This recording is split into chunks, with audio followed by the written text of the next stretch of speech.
Hello Wastelanders, Vlad here, and today we're going to go over the Mothman tomes, which can be unlocked by completing the Mothman Equinox Event multiple times. Let's jump on in.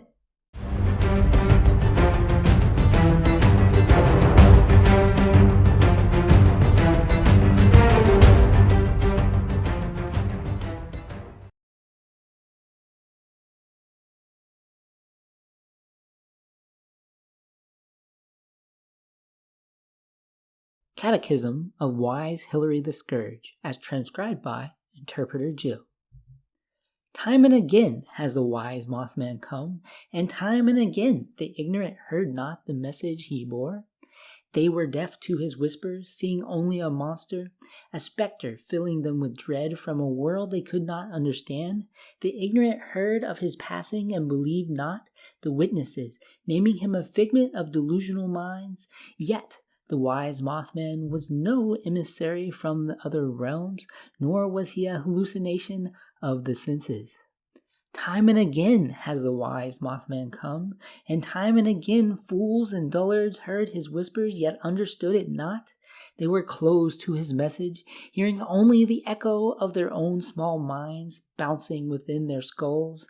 The dim ones named him God and fell to their knees, calling themselves chosen.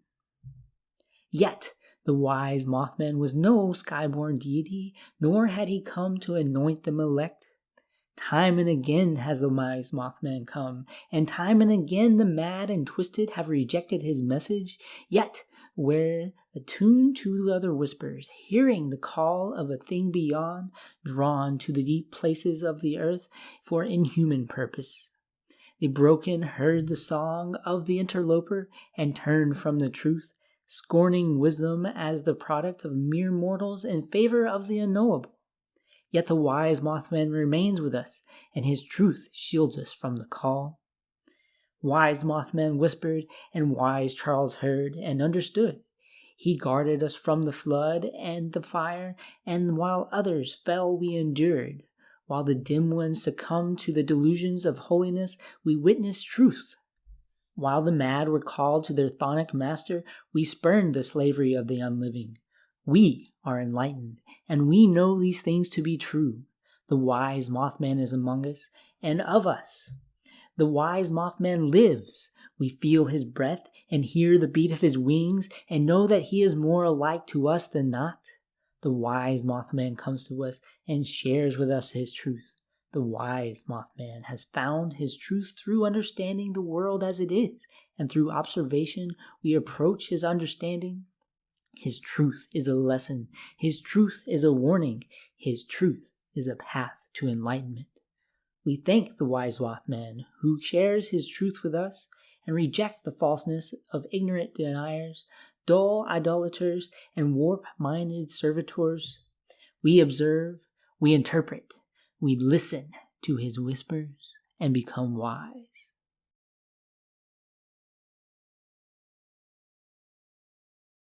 Sayings of Interpreter Alicia, as recorded by Observer James.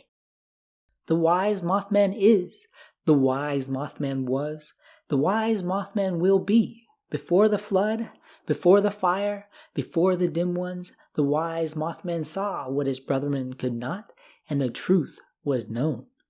The wise Mothman sees not, for he has gifted his vision to you. The wise Mothman flies not on wings, for his truth has lifted you up. The wise Mothman bears no heart, for his beats inside the breast of all who listen. The dim ones heard his message, and it filled them with fear. They cowered and prayed and made of him a god, but this was not his truth. But some listened and understood, and they had no fear and became wise. The wise in turn bore this truth to us, and we listened and scorned the dim ones who rejected the gift. We gather to witness the works and truth of the wise Mothman. Glorious Mothman, presage of doom, herald of salvation, we stand ready for your truth. As your wisdom has cracked wide the knowing of all things, so too shall we transcend the limits of human understanding, students of your gentle teaching. The ignorant are always welcome among us, for ignorance is the beginning of enlightenment. The ignorant may learn and hear, and in so doing the truth becomes known to them, yet they may struggle to understand. So do the ignorant learn to observe and watch for his signs, that they may return to the fold, bearing witness, and add to our awareness of his truth. Having observed, they may come to understand and learn to interpret what has been witnessed, and share with understanding with all of us. In the interpretation of what has been observed, we may be all fellows to the wise Mothman and bearers of his truth. Exodus of the Enlightened, as told to Interpreter Michaela by Wise Pearl the Augur. It came to pass that the worshippers of the pretender Mothman, Wise Charles then being among their number, did attempt to summon the Mothman and receive his glory. Charles alone heard the whispers of the wise Mothman, and bore his warning of fire and flood, and guided his brethren to safety in the Lucky Hole mine. The mine sheltered the Mothman's faithful through apocalypse, but there they turned to darker worship, and the time came for wise Charles to see past the visions of the dim ones to the greater truth bestowed by the wise Mothman. Some listened and heard, and when they could no more bear the corruption and the falsehoods of those who were once their brethren, the enlightened left behind the lies of the deceiver. The world was wild and dark, and many horrors awaited the enlightened in the lands beyond the safety of the mine. Dark beasts and strange pestilence stalked the land, and some among the enlightened fell to their knees, crying, "What has become of our home? Why have we survived when all is lost? Are we forsaken?" They called out to Charles to return to the mine and reject the truth, saying there was nothing for them here. Wise Charles smiled upon them, and the light of the Mothman's wisdom shone as he spoke to them, saying there was safety beyond the hills they had known. A lantern awaited them, a beacon of safety and home for those that had heard the truth and been enlightened. He would guide them, and they would fear neither beast nor plague, and would pass beyond the reach of the dim ones and the influence of the pretender, the deceiver. So did the enlightened journey from the bounds of West Virginia that was into lands untouched by the scorched plague. There they founded their church, named it the Lantern, as they had been foreseen.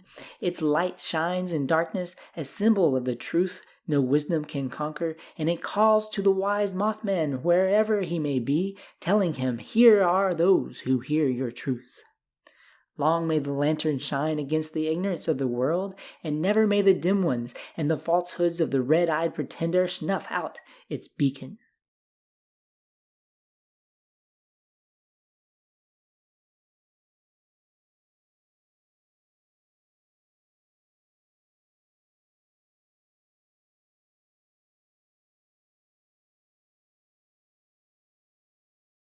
Observations, Volume 27. Annotations by Interpreter Walsh. Woods, Ohio? Past midnight. Gibbon's moon. The howl of wolves is quieted by the wind-stirring flutter of tremendous wings. Silence settles over the forest, and I sleep unafraid. Interpreter Walsh. As the lesser creatures tame their ferocity under the calming influence of the wise Mothman, so too should we cultivate tranquility. Deserted town? Virginia? Galax? Sign damaged. Dusk. Waning crescent above horizon in silhouette against the dying sun. Purple orbs shine from a shadow. I am certain it is no longer safe and must find new shelter. Interpreter Walsh. The wise Mothman oft appears to guide those with eyes to see and ears to listen. He is without malice, but in his wake travels darkness and danger. Mountain Trail, Tennessee. Late afternoon. Storm clouds. A shadow passes overhead, gone before I can see it. A wind carries a fine gray powder which clings to my face and hair. Interpreter Walsh. As students of his wisdom, we must remind ourselves that not everything is a lesson. The dim ones would rave about the holy blessing of his dust. We remember he is wise, but he is also a moth. Highway, Virginia, night, maybe an hour past full dark, new moon, sitting on a campfire. I hear the beat of his wings and the sound of him alight behind me. I know he is not here to be seen, and I remain facing the fire. He whispers, and I see forests I have not walked. I awake with no memory of his departure, the sun rising in the east. Interpreter Walsh. Not all students can bear his truth when heard directly, and not all knowledge can be understood when learned. We hear his message, and our mind opens, but only when we are ready do we know its meaning. Watauga, West Virginia, nearly dawn. Moon had set. I saw the Wise Mothman eat a robo-brain. I was hiding in one of them porta-body jobs, and the robo-brain was shooting all kinds of holes in it. And then the Wise Mothman swooped down out of nowhere and just stuffs the whole robo-brain in his mouth bits. Then he says, "It's all good, Dave," and flies away. Observer Walsh. Observer Dave has once again fallen prey to the lure of chems.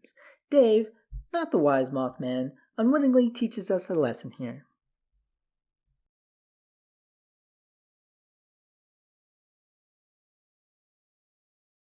On the thesis of Dr. Wallace, as told by Wise Martin the Bearded. Our benighted brethren among the dim ones, even in their misguided worship of the pretender, seek to know their false god better by increasing their understanding of him as a natural phenomenon. They make him a supernal being, yet they clamor and scrabble for the writings of those who, like us, study the physical reality of the Mothman. So it was that the dim ones sought the lost manuscript of Dr. Wallace, an entomologist of some small repute, who wrote his doctoral thesis on the moths of the Appalachia region. The dim ones believed these writings would unlock the mysteries of the Mothman and bring upon them a clarity and wisdom that even they understood they lacked. The knowledge of one's own ignorance is the beginning of wisdom, as Benjamin Franklin noted, yet even with the knowledge they reject the truth of the Wise Mothman. They believe that the thesis of Dr. Wallace would enlighten them when enlightenment was already there for those who would listen. The dim ones searched for their manuscript in the Kanawha County Cemetery, believing it entombed with him in the mausoleum there. Here we see the folly of the deification of the red-eyed pretender. For why should an entomologist be buried with their thesis? The dim ones imagined a sacred relic of divine truth, worthy of veneration in a hallowed resting place. Yet, Dr. Wallace was not of their number, and to him the thesis was just another paper among many, notable only for securing his doctoral credentials. Those who would seek his thesis unblinded by the beliefs of the dim ones would be better served stalking the libraries of the institution which granted Dr. Wallace his degree. I expect it awaits there if it survived at all, molding around with hundreds of other student works. Perhaps it holds some small light that would help us understand the Wise Mothman's truth, but it is as likely filled with little more than a study of ordinary moths. It is no grail awaiting a questing knight. The Wise Mothman is here, and for those ready to listen, his truth is not hidden.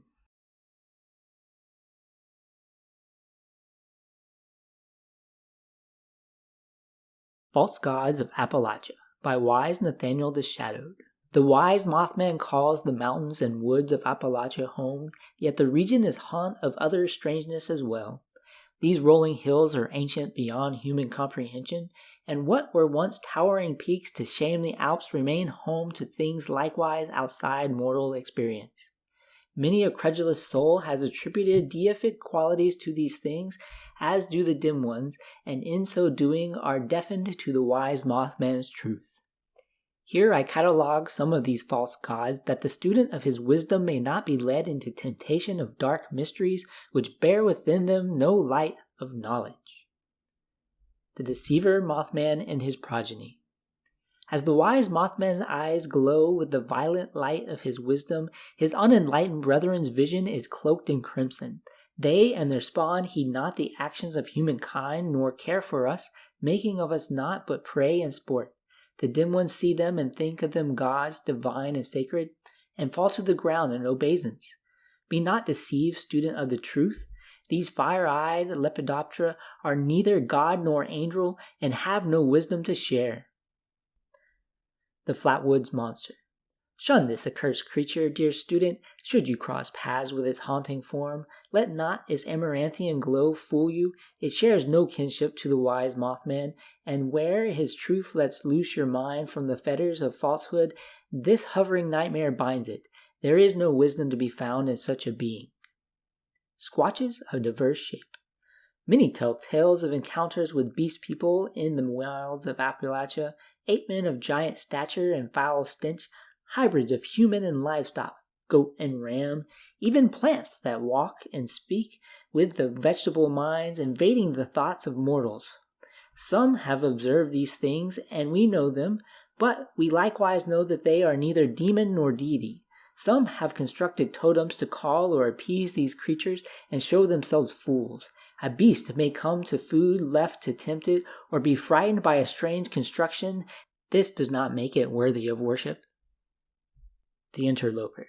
We who would learn at the chitness knee of the wise Mothman, who hear his truth and observe the coming and going of him, must speak not of the Interloper.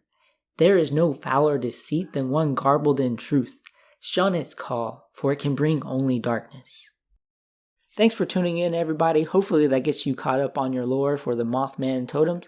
Don't forget to like, share, and subscribe for the latest content from Vladministrator Gaming. And until next time, I'll see you in the Wasteland.